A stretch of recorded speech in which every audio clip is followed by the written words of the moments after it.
episode 2 of From the Point podcast. I'm your host, Thomas Modesto here, joined by my friends Sean Salehi, Alex Bucola, and Tristan Schofield. We have a lot to talk about today, boys. First of all, how are you all doing tonight? Sean? Doing pretty good. Can't complain. Tristan? Same old, same old.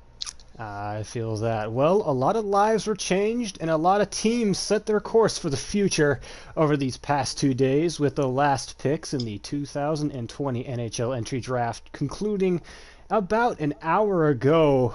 We had some interesting trades, though, taking part before and during the draft. The first one that we got to talk about was the trade between the Blue Jackets and the Canadiens, where Josh Anderson was sent to the Canadiens in exchange for a third-round pick and Max Domi. Max Domi then signed an extension for 2 years, $5.3 million.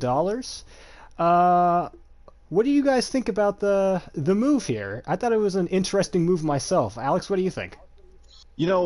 I do think it's an interesting trade. Max Domi coming out of the draft, this was one of those players where I really thought he was going to stay in Arizona. Now, honestly, that didn't last too long, as we saw. But I really liked Max Domi coming out of the draft. I thought he was a really good fit on Montreal. So it honestly surprised me to see that Max Domi went to Columbus. I thought it was a fair trade. I think it's going to boost kind of both teams on their wings.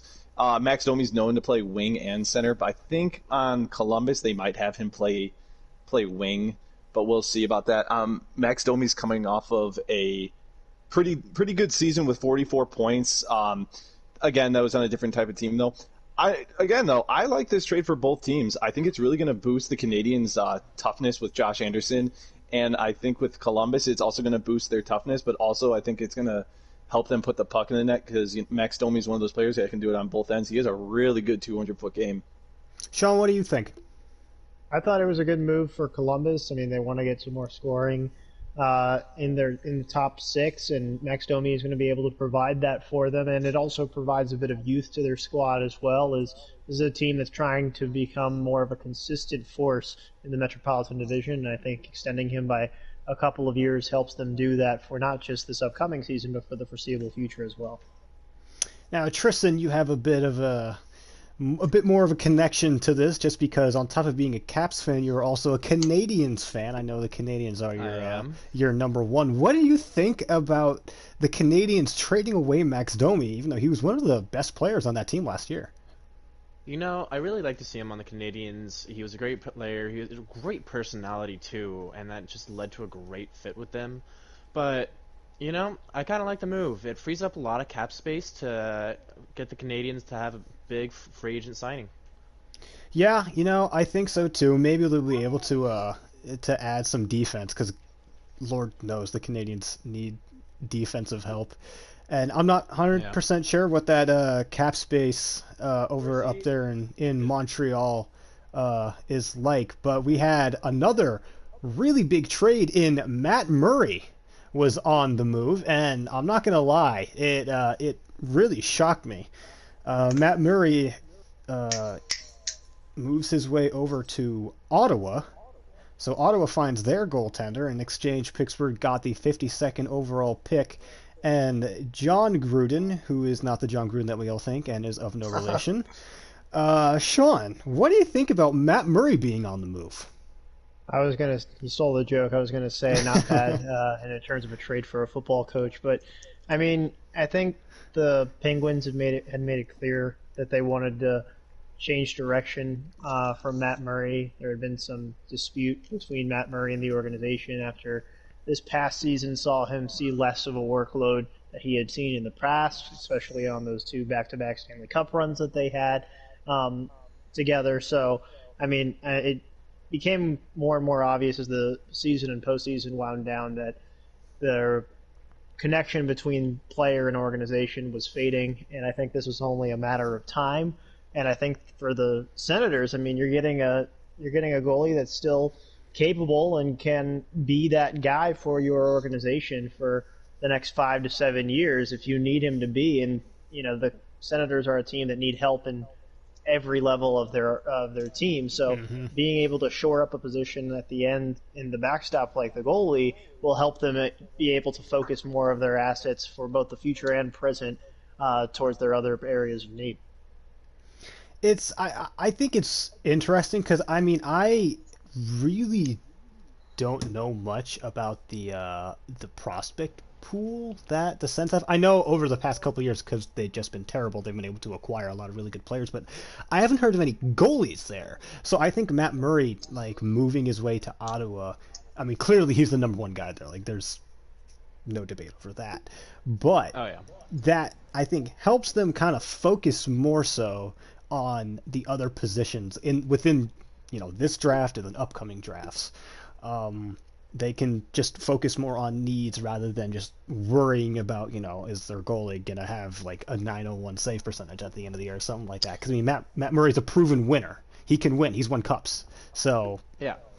This also kind of leads to something else that I was thinking of, that this is going to just lead to some nice confidence for the Sens' young player base. Because, especially with Brady Tkachuk, that kid is just going to be a natural winner, and to get that kid some well-deserved wins, to actually have someone playing the keep playing between the pipes well enough to actually get them the win, that's just going to be a nice confidence booster for the Senators' young pool. But it was definitely just a weird exit for them, seeing that he has won 2 cups with the Penguins, and it's just very kind of subtle breaking news that no one was really kind of expecting. I think it just shows as well just how much confidence they have in Jerry.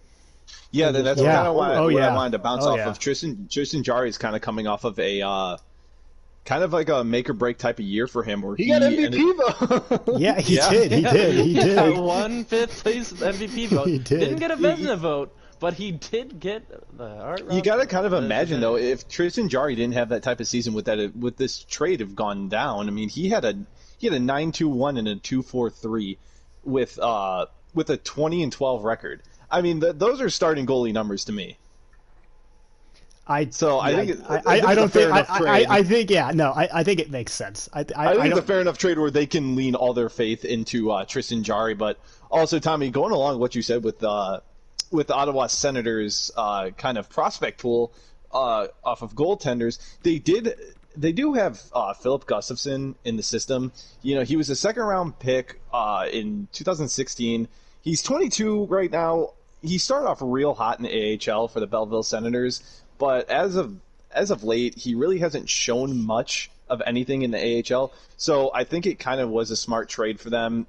He has never played a game in the NHL yet. So I think it's a trade that the Senators were just waiting to make at this point. If I can also say this, Arizona State's first ever player to appear in the NHL was their goalie Joey Decord, who got absolutely lit up in his one game for the Ottawa Senators. But it's history nonetheless. So he is in the system, made some appearances in the AHL. Now I believe he's in the ECHL. But, we believe in Joey, and we think that he'll get back there someday. Also, if I can also just touch on one more thing about this trade, is that the Pittsburgh Penguins, yet again, get another young stud to come into their system in Jonathan Gruden. I don't know if you guys know much about him. This kid... Great football coach. Yeah, he is a great football coach. No, but this kid is quite the stud. He had 66 points last year in 59 games for the London Knights. Kind of a coming out party for him. He was in Miami of Ohio, so I think it was a better move for him to go to London to try to get that kind of more of a professional experience for him. But we see yet again the Penguins making another trade to get another prospect that they're probably going to develop in some way or another to come up and be kind of like, I can see a Jake Gensel type of player. Yeah, I don't know about you guys, but I feel like this year, trade-wise, during the draft, it was very kind of meh. Except for like the Matt Murray trade, we didn't really have like huge names. A lot of it was like 1 for 1. It seemed like, if not 1 for 1, it was 1 for 2, or very boring. It was like pick orient. Like there was just a ton of picks just shuffled yeah. around like every year. But I mean that just happens. But I was kind of I heard rumors that the Yotes were shopping what's his face, Taylor Hall, OEL. Art OEL also. But I mean, first of all, I don't think they're going to move OEL because I mean I feel like every year there's rumors. OEL wants to move. Like I feel like for the past for the past 5 years, OEL has been quote unquote trying to leave the Yotes. Well, which I feel like the entire team is on the trade block every year. I don't think OEL is on the move. I think Taylor Hall was more so on the move, and I honestly thought that the Coyotes were going to trade him at some point because they didn't have a first round pick this year. And I don't think they had a pick until like the late second, if they even had a pick in the second round. I think they had one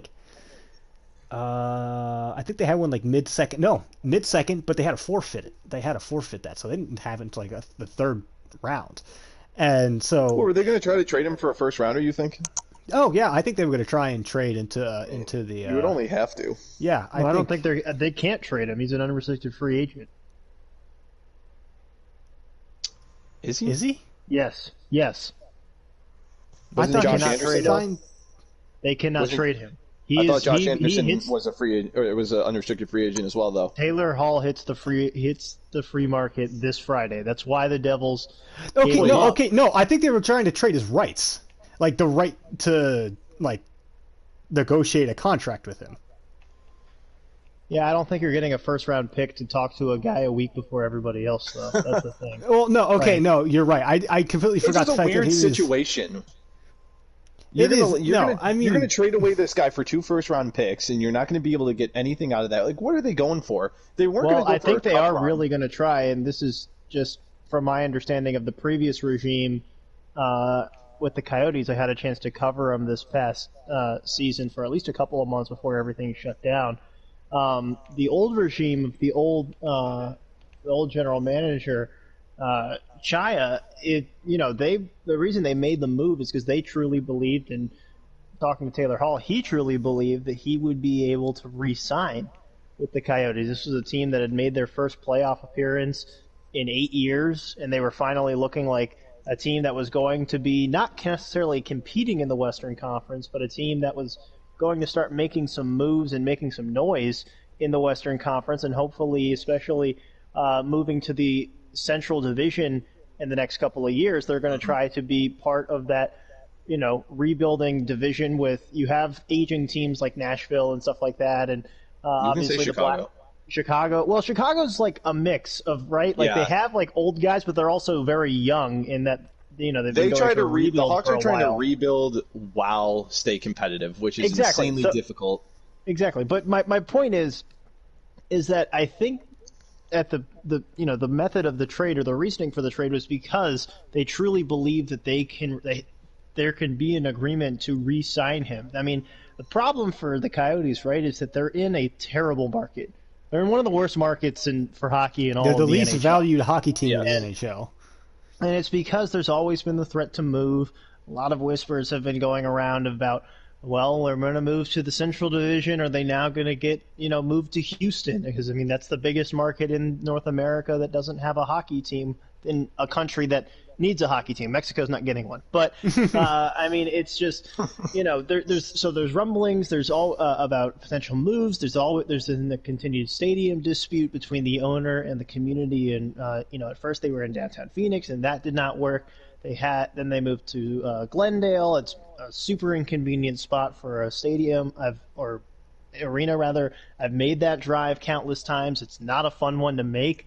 And they had a deal with Arizona State University to have a new arena built in Tempe. That ultimately ended up falling through. So the franchise itself is kind of in limbo. They've had an ownership change. They're trying to establish themselves in the Valley and really set themselves up there for long term, and they want to have a face of the franchise be part of their rebrand and be a part of, kind of taking their stake and digging it firmly in the state of Arizona. And Taylor Hall can certainly help them do that. The problem for Taylor Hall is that he's not getting any younger. and he wants to win. I mean, this is a guy who's now already won an MVP. But he's only been on bad teams in his career. And so he wants to have an opportunity to really compete for a Stanley Cup. And to be honest, that opportunity is not going to come in Arizona for probably like 5 years. And that is if everything goes right for them. So, does he go somewhere else where he has to accept a little bit less money because the Coyotes can offer him every dollar that he wants? It's just a matter of how much he values winning, which I think he values a lot. Yeah, I think that especially is going to be interesting. I say if you're Arizona, you are putting every single penny that you have left, and you're throwing all that at Taylor Hall to stay. It should be that simple. They can afford it, so I mean, I don't see why not. But moving on, there were a couple other smaller trades that were made today. Nick Bonino, 37th and 70th overall pick, go from Nashville to Minnesota for Luke Kunin and the 101st overall pick. Not much there. Nick Bonino didn't really do much in Nashville. He was signed, I want to say about 3 I'm or 4 sorry, years I love ago. this trade. I love this trade for the Predators. I think Luke Kunin is a great young player. It gives them a lot of youth. I love this trade. I think Luke Kunin is going to have a phenomenal year and a phenomenal career if he stays on Nashville. I think he's going to flourish in Nashville.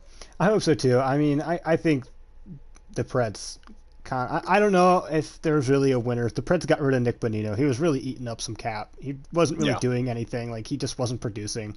And then in turn, they gave up a pretty high second round pick and then another, I think, a pretty high third.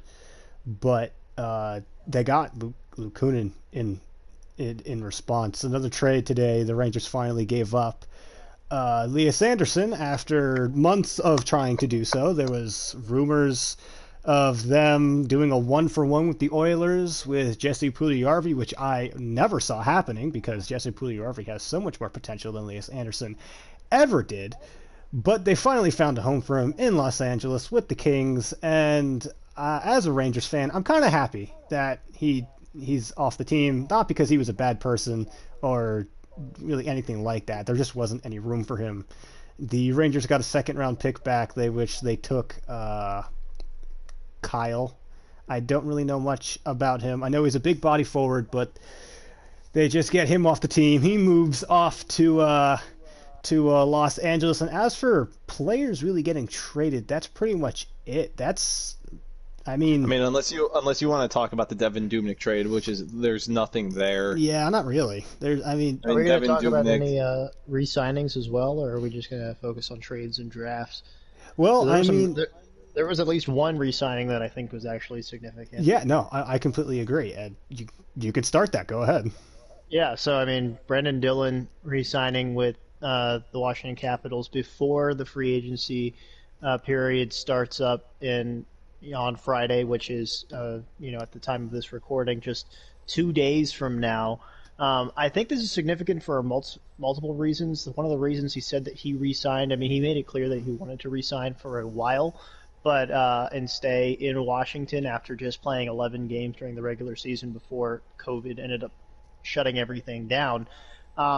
This is huge for the Capitals because they were able to lock him up for 4 years, $13 million, with an average of or $15 million with an average of like 3.9 or something like that per year. Sounds about right.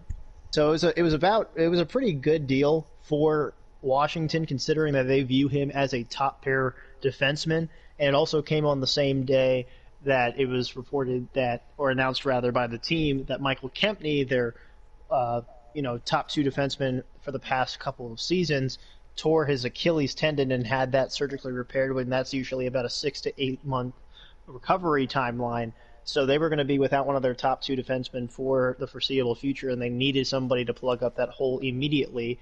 And considering what they had to give up for Brendan Dillon, I thought it was a solid move overall. I think he's going to, he's inconsistent on the offensive side, but he's one of the better D-men in the NHL, just in terms of, what he's able to do on the back end. and he really likes the move that what Peter Laviolette offers, and being aggressive with his defensemen in the past and his stops in Nashville and Carolina and other places. So I think it was a smart move for both player and organization. However, I think what's also important about this is the fact that they were able to get him for probably a lot cheaper than either the player or the club expected back when they made the trade for him in February, because that's something that people are going to have to keep a close eye on, even for guys like Taylor Hall and Alex Pietrangelo and Torrey Krug and Jacob Markstrom, all these guys towards the top of this free agent class this summer, or whatever it is. I guess it's technically fall/winter this year for free agency. But it's because of the fact that there's so much uncertainty. The offseason is incredibly short compared to seasons past. Market value is going to be really weird.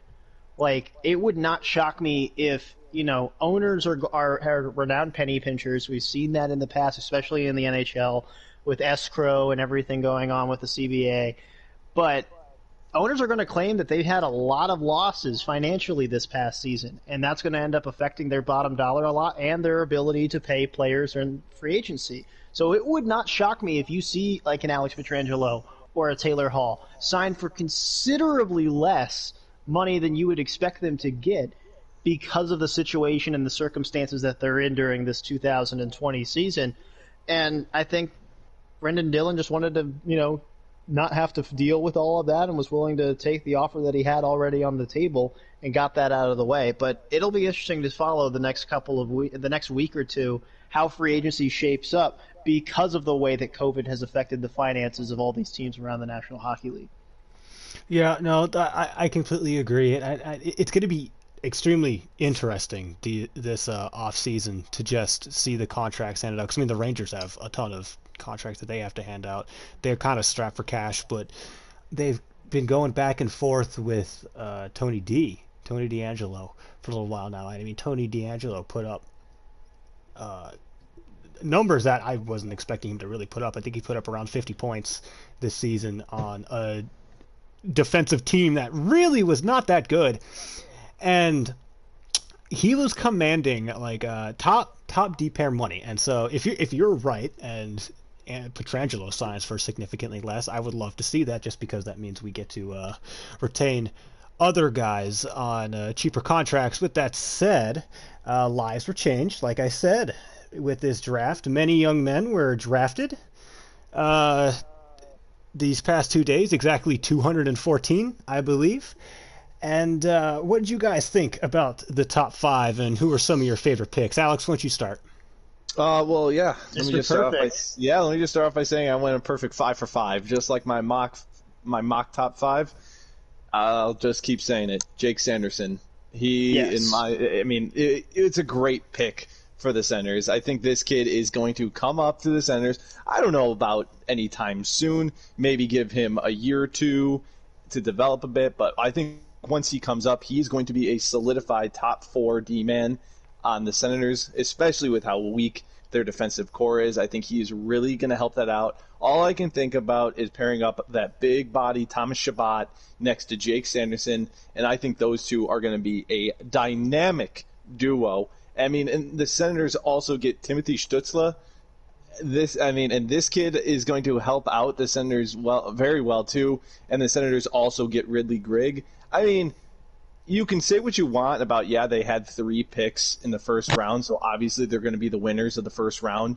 But regardless of that, you could just absolutely tank your entire draft. But I think they did a phenomenal job drafting, regardless of in the top 5 or not. I think that the 3 guys they took in the top 5 are amazing players. And I really do think that these guys are going to change I don't know about completely change their franchise. I know like a Timothy Stützle could, Jake Sanderson could. I don't know about a Ridley Grigg. But I think these 3 guys are going to come up, and they're going to do some damage on this Ottawa Senators team. I definitely think that a couple years from now, maybe like give them 3 or 4 years to develop, and I do think the Ottawa Senators are going to be back in the playoffs, and they're going to be a team to compete with because of the Matt Murray trade as well. Very happy to see Lafreniere finally get a home. Very excited to see that. I heard the news about Lafreniere. He wants number 11 in New York. Oh, can't do that. Yeah, Mark he's not getting Messier. 9 or 11. And then so. so there's rumbles going on that he has a secret number that he doesn't want to release to the public yet because of the counterfeit jerseys that are made overseas, which is apparently a very serious issue to the NHL. So Alexander Lafreniere does not want his jersey number released yet, so it's going to be a big show about that also. But, he wants to make as much money as he can off of these jerseys, so he's not going to have any fakes go out. I want to give my shouts out to Tristan from our last show with the Jack Quinn, one of the purest snipers in the draft. And as I said before the show, boys, Jack Quinn and Jack Hughes together on a line a couple years from now. Oh my goodness, we could see, and if they get that. If they get another winger on the first line with them, I mean, we could be looking at the future best first line in the Jack NHL. Hughes isn't on the Sabres. You mean Jack Eichel? Jack Eichel. There you go. Jack Eichel, yeah. If he got selected by the Devils. Excuse me. Yeah, but Jack Eichel and Jack Quinn, and then they get another winger to pair with those two. That it's definitely going to be probably the best first line in the NHL. I could definitely see that. Yeah, I gotta commend you, Tristan. I had Jack Quinn in my, I don't know. The craziest thing about it, Tommy, you were saying it too, is that Jack Quinn was projected anywhere from, as we see, pick 8, but he was also projected to be around the mid-20s. Mm-hmm. It's weird. It's really weird. And Tristan, I'm gonna let you talk about this, but it's just weird for me because the guy who was ranked above him, Marco Rossi, who was also his teammate, by the way, was picked the pick after. So he was still on the board when he went. And, Tristan, I don't know what you saw in Jack Quinn. It was clearly his shooting ability, but what did you think when you heard that pick? I gotta say, I really liked it. Like a lot, like what you guys said, he's gonna make a great fit for Jack Eichel one day. And even with that, Rasmus Dahlin in the back on the defending that blue line, it's just going to make a great team. And another thing that's going to be really effective for them is, like I said in the previous show, he has a pretty decent 200-foot game, and Rasmus Dahlin and Jack Eichel, also guys with decent 200-foot games. Rasmus Dahlin, one of the top point getters for just defensemen overall in his rookie year. Not even just his second or third year, but his rookie year, he was one of the top guys. Mm-hmm. So that is going to be an absolute dangerous team in the next few years. I don't want to cut anybody off, but I don't want to cut anybody off, but could we just talk about the fact that Jack Quinn went from 12 goals in 18-19 to 52 goals the season after. What happened to this kid? He went from 32 points to 89 points. I mean, that's what you call water. That's what you call a riser. Honestly, I wasn't expecting him at all to be anywhere near that pick. I mean, you compare Jack Quinn and Marco Rossi, and I think the Wild's got an absolute steal with Marco Rossi, first of all. And I'm looking at the stats right now. Jack Quinn played in 6 more games than Marco Rossi did this season and scored 31 points less than Marco Rossi. Marco Rossi, I think, had a 2.14 points per game, which was second to only the guy that was drafted first. Though. It's mind-numbing. But the Sabres clearly saw something in him that Tristan also. So I guess it's that shooting ability. But I just didn't see. I'm more agitated at the fact that I was one pick off from my perfect potential top 5 with Jamie Drysdale going to the Ducks. Hey, we tried to tell you, man. You did. Both you and Sean, both Sanderson you guys, gang. You both called me out on it, and I'm not gonna lie. I think Drysdale's a better player.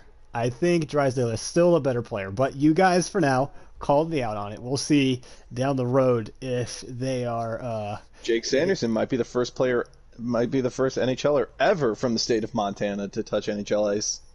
You can only hope, but I mean, Jack Quinn and I'm not going to say it, Jake Sanderson was not the only shocking We picks. just gotta hope Melnick doesn't tarnish these boys' reputation and these boys' career.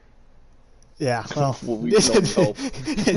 True, but they weren't the only shocking picks. The pick that shocked me probably the most this so far, which in hindsight makes a ton of sense, was the Nashville Predators taking Yaroslav Askarov, one of the best goalie prospects we've seen in the past decade or decades, possibly. Oh, it's mind-boggling. They're comparing him to Marty Brodeur. I've seen comparisons to Marty Brodeur, and that is quite the comparison. But in hindsight, it makes sense, just because Rene is definitely not getting any older. Is getting older, not getting any younger, is what I meant to say.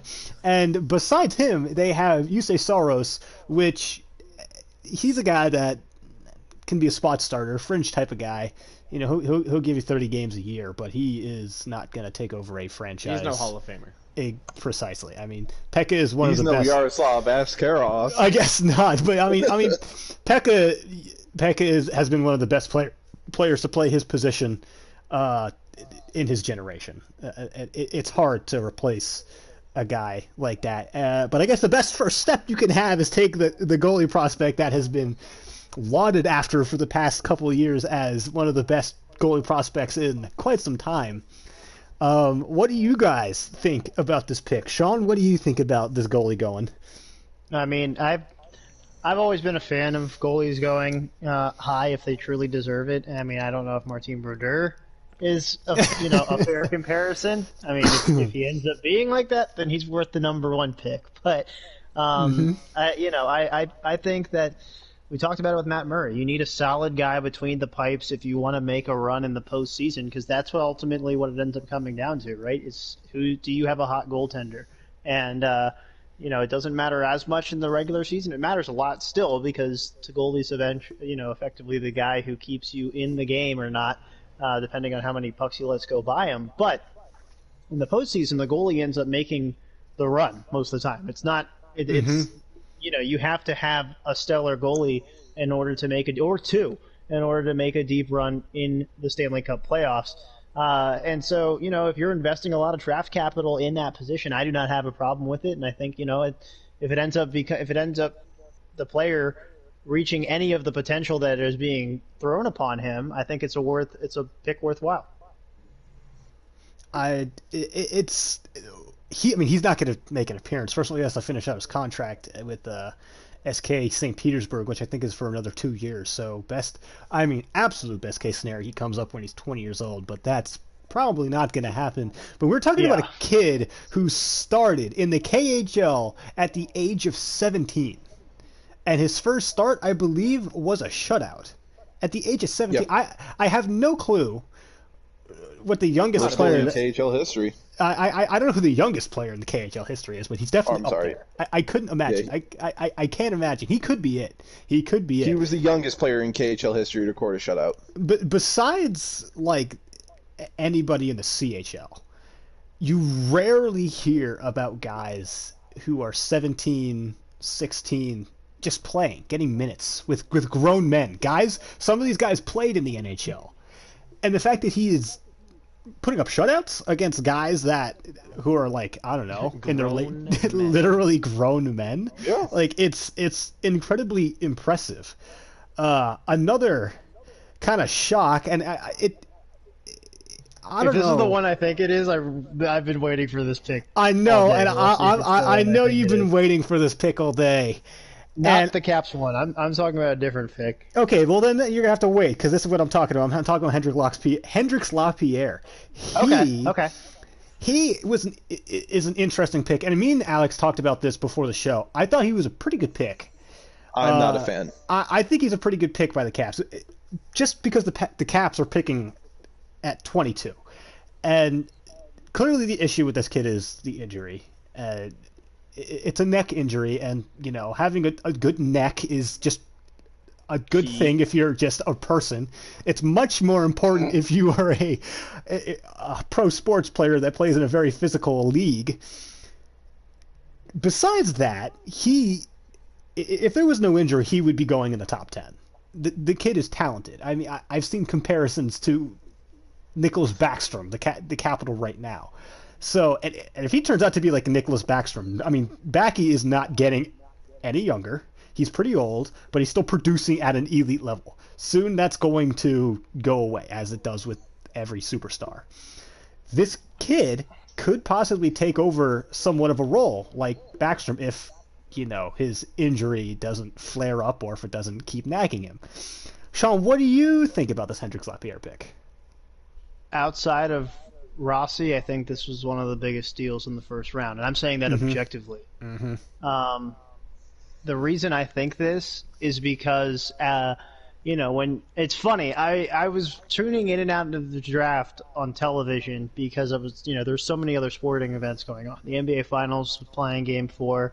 The MLB playoffs are going on. As a sports fan and sports journalist, I want to try to keep up on all of them. So I'm going back and forth, really just waiting for the Caps pick. And then, not to mention, I mean, you don't even really need to watch the draft in its entirety because you just need to watch the 5 seconds where they announce a guy, and then you don't need to pay attention for the next 5 minutes of them counting down the clock.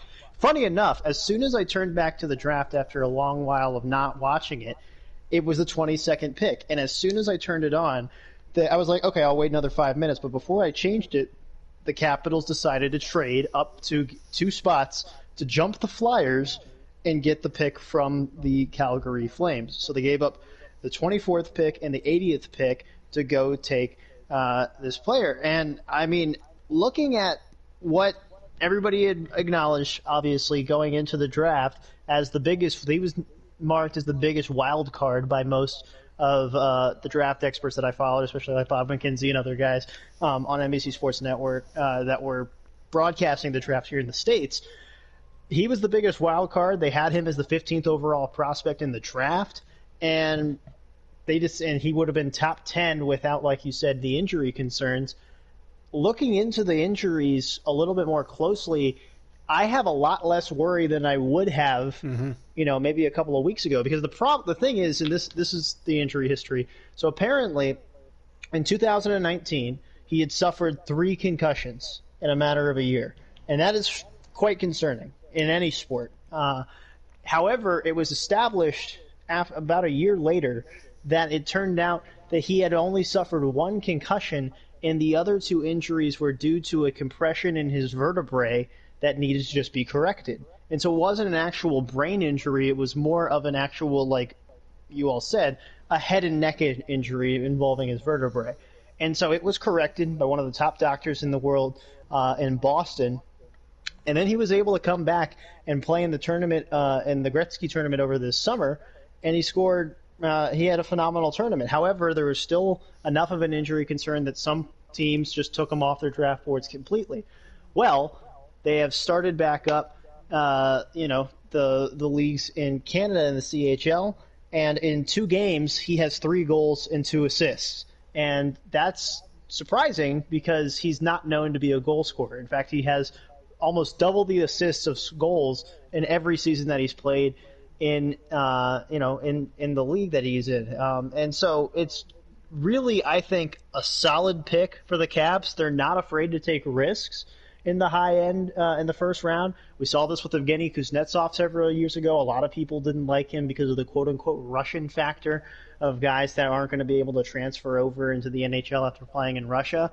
And look how that turned out. So I think that if the Caps can get him right medically, which seems to be the case that he's okay, then I think this is one of the biggest steals in the draft, considering where they took him and what his talent is. And not to mention, like you all said earlier on, it's nice because they don't have to worry about rushing him up to the system, right, or through the system, right? He's a center. They have 3 of the top centers in terms of where they are in their line pairings in the NHL. They have Lars Eller, Evgeny Kuznetsov, and Nicholas Backstrom.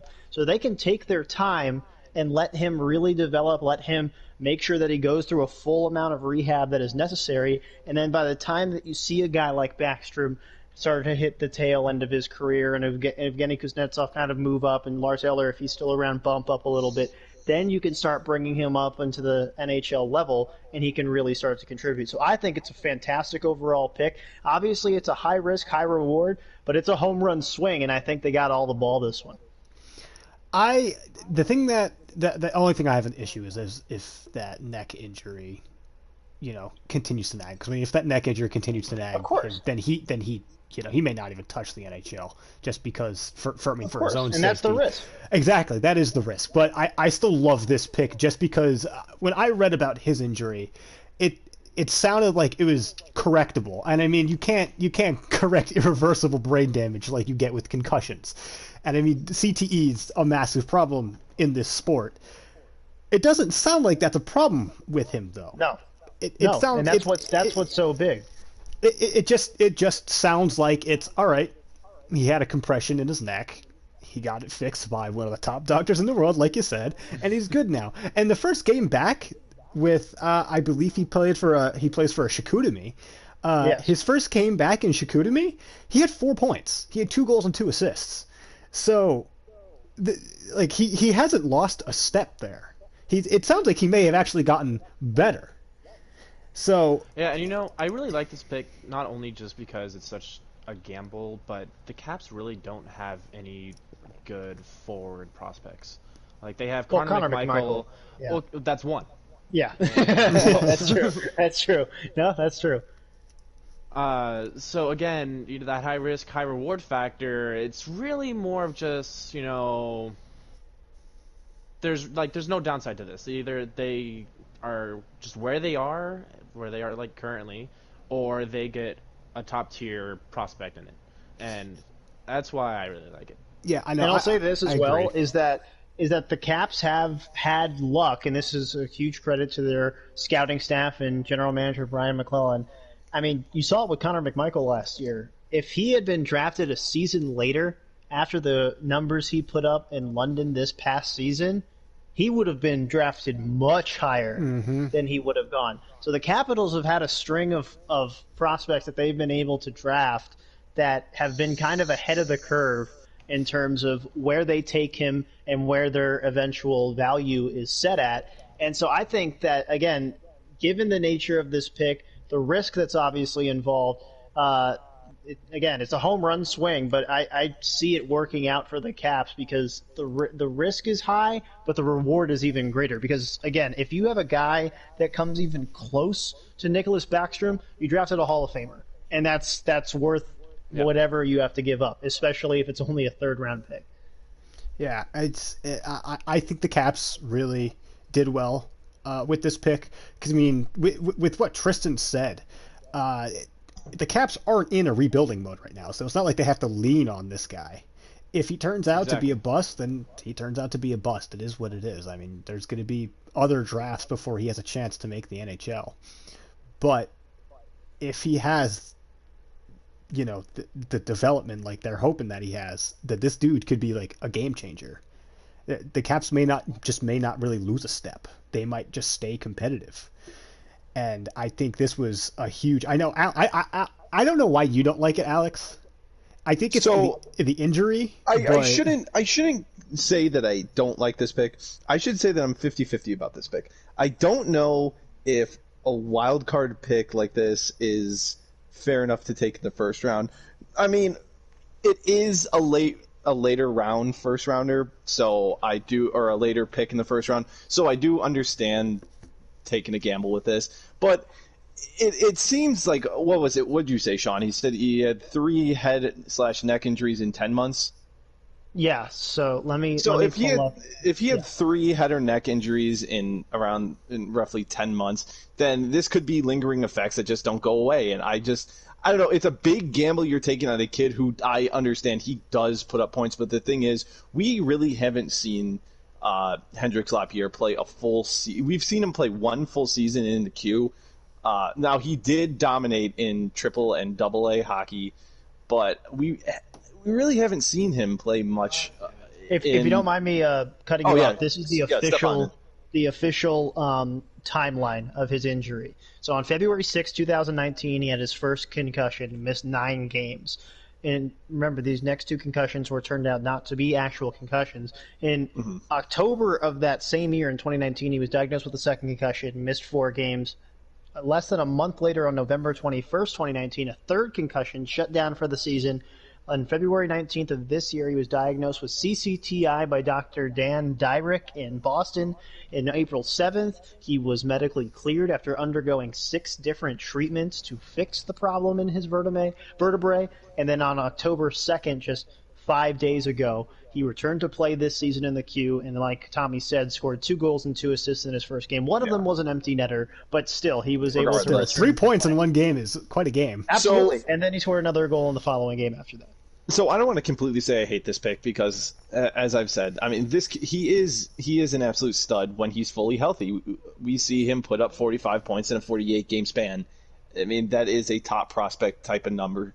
But like I said to Tommy earlier today, I think if this kid is fully healthy, I saw him being a top 5 pick possibly. He has the skill to do it, but it's all about the lingering effects of this injury.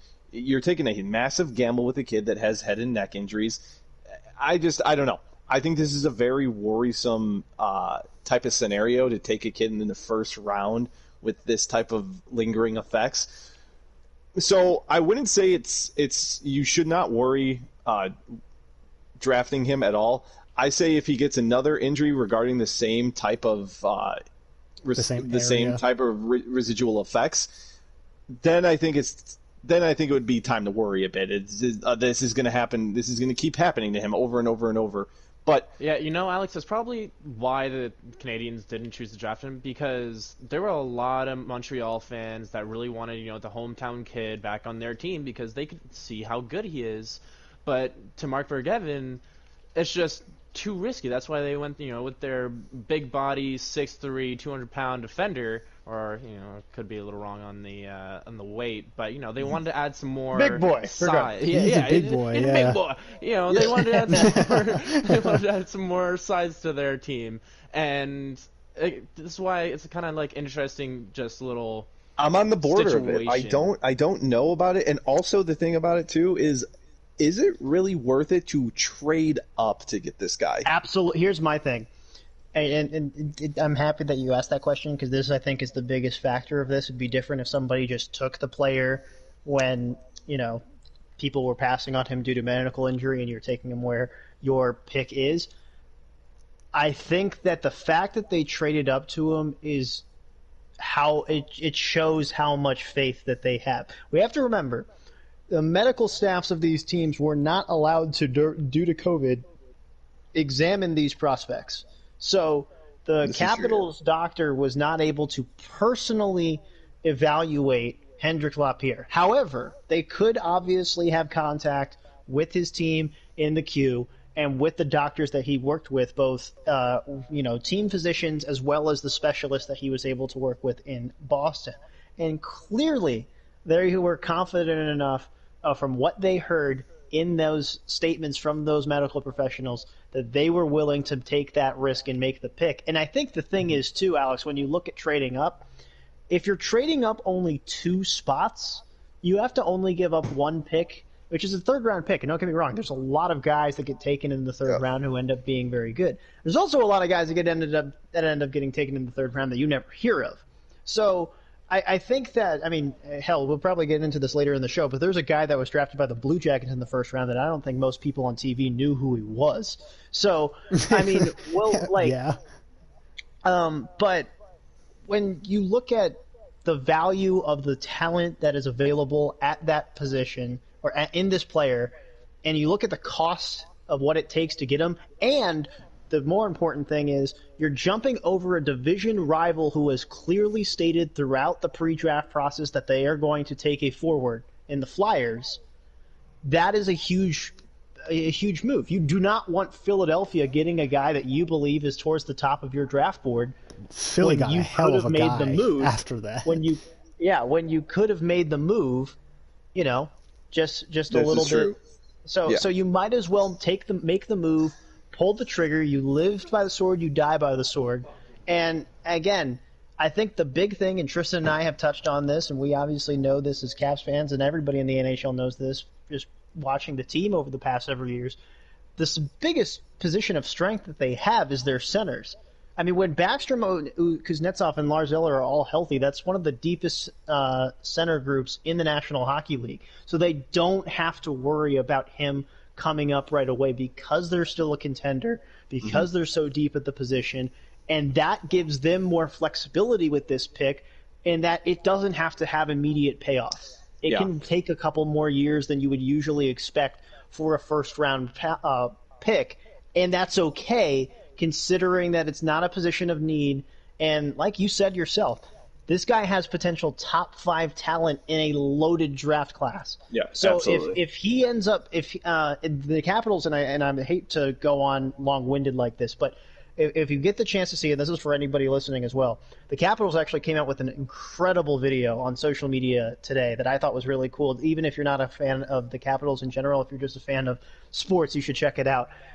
It was, they had cameras and microphones in their draft room throughout the day, and you get to hear Brian McClellan get on the phones and talk with the Calgary Flames and make the trade for the pick, and then them talk with the scouting directors and talk with the assistant general manager and all these other front office members about the risks, about the what they're weighing, and they're all acting and talking about him as if he's one of the top 4 or 5, not 4 or 5, one of the top 10 guys on their draft board who they believe will be available to them. And so if you have that kind of thought process about a certain player, you're going to make whatever you feel like happen to make that player wear your uniform. And again, I don't think the Caps expected him to be sitting there at 22, because I think a lot of people did think that the Canadiens were going to go that route earlier on. And the fact that teams like the Rangers as well traded up, didn't end up taking the pick, and Calgary clearly kept trading back in the first round, so they weren't, they were content with moving around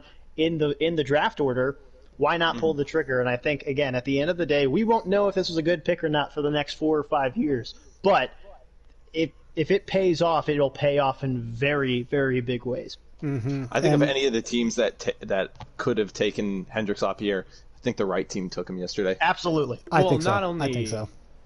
is he just such a good player, but he's also a Caps fan. First jersey was Alex Ovechkin, grew up an pretty Ovi cool. fan. Like, how can you not love the guy? It fits. It fits. It fits really well. It's a good storyline. If he pans out. There's one more guy that I know Sean has been looking forward to talking about. Who is that, Sean? yeah. Tell me about it. Okay, so, I was, again, following the draft as much as anybody would, right? But there was a pick that was made that I'm watching the NBC Sports telecast of this, which is, the main broadcast in the United States, and it's Sportsnet in Canada. And apparently it was the same reaction on both sides. And going on Twitter, when the Blue Jackets decided to take, I can't even pronounce this guy's name. Yegor Chinnikov. Yeah, Yegor Chinnikov from Chinnikov. Russia. There was no film on this guy. Mm-hmm. They were going off of highlights from the KHL. And so it's just like... They didn't even Sportsnet draft him. They guys- didn't draft him from the KHL. He plays Yeah. in the MHL, which is the league Yes, below the KHL. Correct. Which is Correct. like the I mean, AHL he does- almost. He does Yeah. dominate that league. I mean, Oh, God, I'd hope so if you're getting Well, taken he's in got the first round 69 of the points in NHL 56 draft. games. Yeah, so I mean, he's playing with other kids his age, but I have never heard of this kid before And this.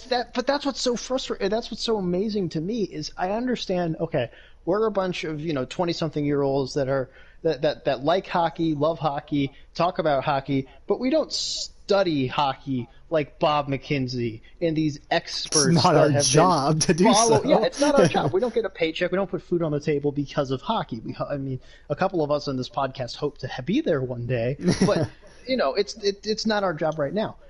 These guys don't know who this prospect is. And I think that is just the most damning indictment that you can have as a franchise, to have all To of take these people be somebody. like, who is this? So, and I mean, I'm again, looking on his profile right now, and he played in 2017, 2018. He played for Avangard Omsk, the under-17 team. In 36 games, this kid had 63 points. But that's not the number I want to talk about. He had a plus-minus rating of a plus 62. That's nuts. This team didn't even give up a goal the entire year, it seems like.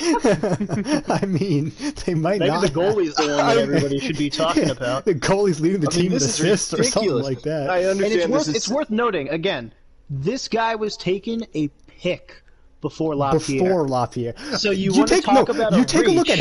at who he was taking before. LaPierre, Tyson Forrester, Connor Zari, Jake Neighbors, Jacob Perreault, Ridley Green, Brendan Brisson, Maverick Bork. All these guys were ranging in somewhere like late lottery to like mid, maybe late first round. And then dude from the WHL comes out where nobody has film, and I feel like this is the most Jackets pick ever, because I feel like they never take a guy who's like, oh yeah, dude, first round stud, absolutely, except for when they took when they had a third pick a couple years ago. After that, I feel like you could argue with like every other pick that they'd be like, you probably could have waited for the second round, or maybe he wasn't worth the talent at that pick. But this guy, you can absolutely like make an argument where maybe you could have taken him in later rounds just because no other team knew who the heck he was. So I will say this: Scott Wheeler, who's one of my favorite writers, and he writes for The Athletic, covering the National Hockey League. He does a great job with prospects and everything like that, especially going up and towards the draft. He did not have this guy in his top 100 prospects. I absolutely believe that. That is over 3 rounds of hockey players that you have ranked, and this player was not among those top 100 prospects. So again, if this kid ends up even seeing the NHL, it's a win. I want to know how much bad press there is. But I want to know what the first-round scouts pick, saw in him. Exactly. Well, in a first, and so like I mean, reading Scott Wheeler's kind of description of him, it says Chenikov is a fine prospect who has made waves in recent weeks with his impressive plays in play in the KHL, where he has looked consistently dangerous for Avgard Omsk.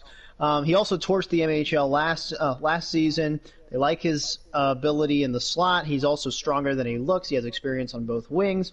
However, I'm not convinced that any of his tools are of the A-plus level variety, and he's probably more of a complementary creator at the NHL level.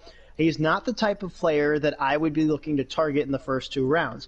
Though they moved back once to add a new pick at 78th overall, the Blue Jackets don't pick again until 114th, and it probably means that he would have been available at one of, if not both, of those picks. So it's kind of ridiculous to see them use that shot at 21st overall in the NHL draft. It's actually again. I want to know what the scouts saw in him. I could imagine it was like if any of you guys have seen Draft Day, where the scouts are just trying to find something wrong with Bo Callahan, and they finally come up with, oh, his friends. He doesn't have any. I could only imagine where they were sitting around at this cave like, well, he's an okay player, but he's got a ton of friends, so let's take him in the first round.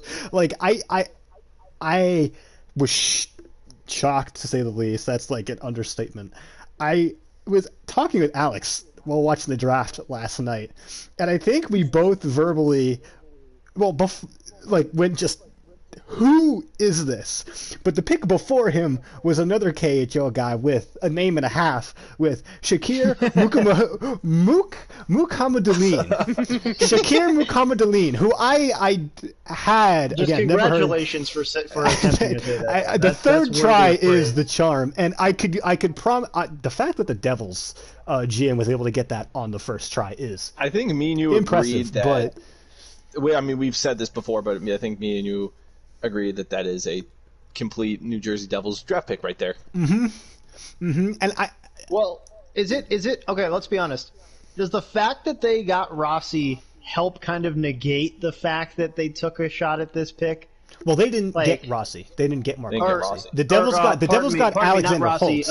They got Alexander Holtz. Sorry, my apologies. Holtz. The fact that they got Holtz kind of take away some of the sting of perhaps reaching at this other prospect. Yeah, I 100% agree. I 100% I think so agree. too. I don't think so. This- I don't think so. I think if I that don't was think their it makes only sense. pick, I don't think I it think if makes that was sense. their only, I think if that was their only pick and they didn't have Holtz, there'd be a lot more people talking about the Devils right now in a negative light. Okay, but you had so many other D prospects before that. So I think the Rangers kind of screwed them over by trading up into the 19th pick and taking Braden Schneider, which personally I wasn't really a fan of that pick as a Rangers fan. But I think Braden Schneider was probably their guy. I mean, he's going to be a good defenseman in the NHL. I think probably top 4 if he really pans out. I think he was their guy. I think when the Rangers took him one pick before, pardon me, they might have went into panic mode because I mean, I'm not a big fan of Justin Barron, but he was still up there. Other guys that were still up there, William Wallander, who went with the first pick in the second round today. He was a projected first round pick. Helge Grans, who was in between late first, early second, somewhere in there. Love the accent you did with that too. What did Helge Grans? Helge Grans of Malmo Redhawks in the Swedish Hockey League. Anywho, yeah, you like that one. The Wild then took Ryan O'Rourke, who I absolutely love. Ryan O'Rourke is, I think the fact. I mean, yes, he's really, really good. He's big. So he's really big. He's 6'2", he's already 180, and he's going to be 200 pounds by the time he hits the NHL. He's a big guy, but he's got a ton of offensive potential. I think they should have went with any, and I mean literally any, of those picks before they considered Mukhamadullin. I mean, I agree. And on top of that, there were tons of forwards that were still on the board that were great, like Hendrix Lapierre, Tyson Foerster, Connor Zary, Jake Neighbors, Jacob Perreault, like tons of guys they could have taken over this. And it doesn't really make sense to me because the Devils are not a good team. They're just not a good team. But on top of them not really being a good team, besides like Nico Hischier, I guess, and then Hughes, and then they also have the defenseman who's absolutely just voiding my mind. Well, no, they took him, I think, last year, 2 years ago in the first round. I forget. God, I cannot believe I'm forgetting his name. But besides that, there isn't really much there, like prospect-wise. Their pool is not that deep. Their farm is not a good farm. And taking a guy like this doesn't really make much sense just for the fact that you need to really start building up your farm and your system. And New Jersey is one of those teams where they need to go BPA just about every single time. I think so. And I mean, that first pick that they took, Alexander Holtz, I think that was best player available. Great pick. I love Alexander Holtz. I think he's going to be a great NHLer one day. I think this was a big mistake taking this kid.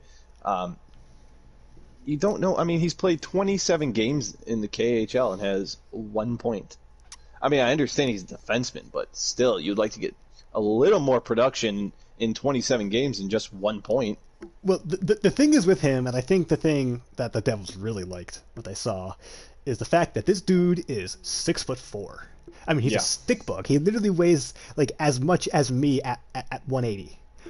But he's 6'4". He's huge, and so that means he's going to fill out eventually. And if he makes it to the NHL, he's going to be a big guy, and he's probably going to be one of those stay-at-home defensemen and a good penalty killer. It's definitely the type of defenseman that the New Jersey Devils like. I mean, you look at all their past defensemen, and the most notable one is Scott Stevens, that big-bodied bruiser. I mean, you had was it, I think, Zinchenko? Not Zinchenko there.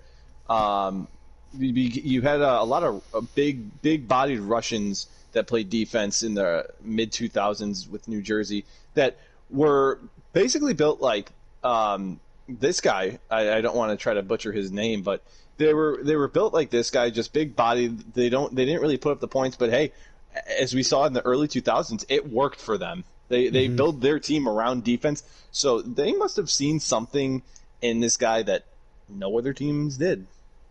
Yeah, and I I guess, again, we'll see in a few years.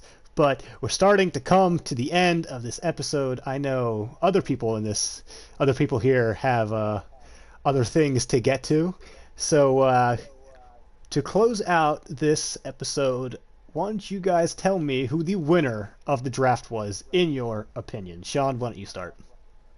Well, it's hard to go against the New York Rangers. Obviously, they won early on just from getting the number one pick. We talked about that at length in the last episode. Why not go with the Minnesota Wild?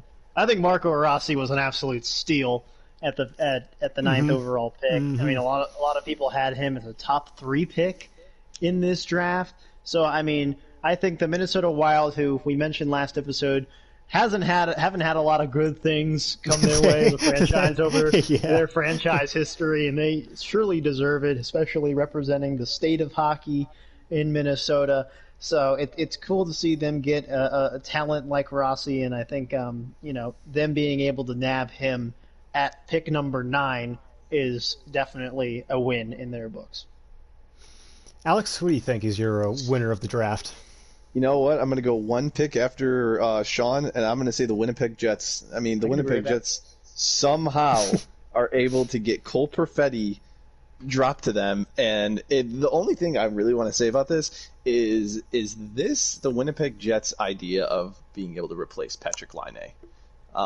37 goals, 74 assists in his final season, or maybe probably not the final season, but in his latest season in the OHL with 111 points. This kid, he was projected to be the number 4 pick in countless amounts of mock drafts. The fact that he not only fell to pick 10, but he also fell to a Winnipeg Jets team who, as we stated in last show, has Stanley Cup aspirations for this upcoming season and the previous season.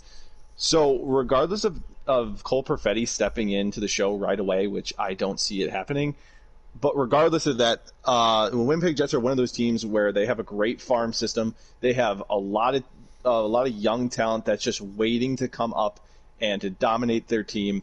And, just add Cole Perfetti into that mix. I think Cole Perfetti steps in, and he is now that new easily the number one prospect the Winnipeg Jets have. I think that makes their team so much more dynamic, so much more honest. So it makes their team scarier to look at in the near future, and I do mean the near future, because I think Cole Perfetti does not need that much time to develop. Yeah, you want to talk about his height, which is why a lot of teams think why a lot of people think that he fell that far, only 5'9", but the 5'9" frame did not stop him from putting 111 points in the 111 points in the OHL.